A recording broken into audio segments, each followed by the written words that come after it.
try to keep this as short as I can. First off, just in giving some thanks out. First, my parents for just supporting me. Throughout my years of play and up through college, they've made countless sacrifices to put me in the position I am today and have made me the athlete and person I am today. So I can't be more thankful to you guys.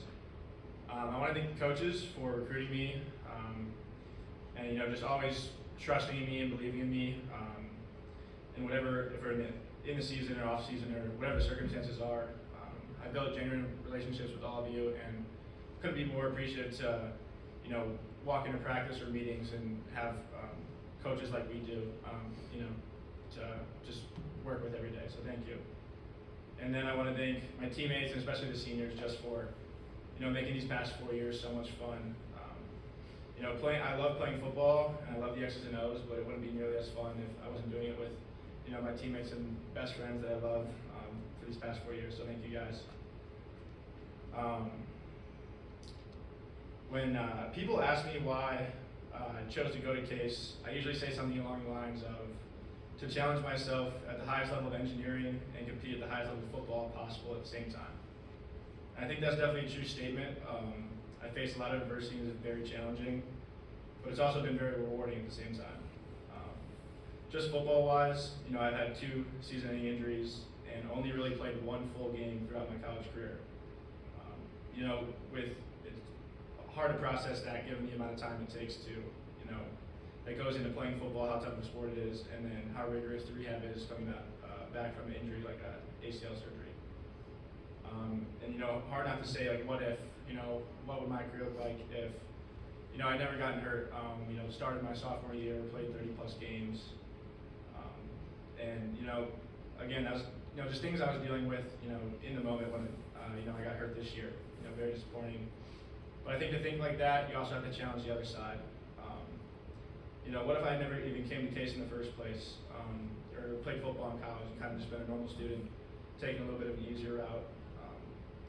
I just think that I wouldn't be surrounded by like-minded people, like the people that are in this room, and that would be my best friends. And also had some pretty awesome moments when I was on the field that I'm going to remember for the rest of my life. And I wouldn't have went to Italy with everyone in this room, which was like the best experience I think I've ever had in my life. It's like the most fun, like 8 days. And then I would have had the experience of failing multiple times and then proving to myself that uncontrollable events don't define me as a player or a person. I couldn't be more thankful again to have such a support circle around me and people that care about me as a person and push me to be the best version of myself, even when they may not know they're doing so. So thanks to everyone in this room, honestly. I think the lessons I've learned from my time here can be summed up in a quote that my dad always tells me. It says that not everything you can count necessarily counts, and not everything that counts can necessarily be counted. And that's something I'm just going to carry with me for the rest of my life, and it means a lot to me. As Coach Debs mentioned earlier, my future plans are coming back for a master's degree and playing 1 more year of football, so not done yet.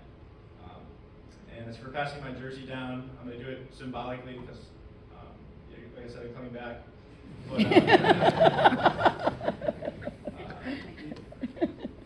this guy reminds me a lot of myself. He was really quiet when I first met him, but you could just feel how much he cared about the sport of football and also about his friends and teammates around him, and also how much work he was willing to put in to be successful and to push his teammates. I woke up at 5 a.m. every day in the summer and went to work out before our 9 to 5, and then we go back to the field and get more work in multiple days a week all throughout the summer. It's a big group of us, but I'm excited to share the field with this kid next year, and that is Jake Kapsick.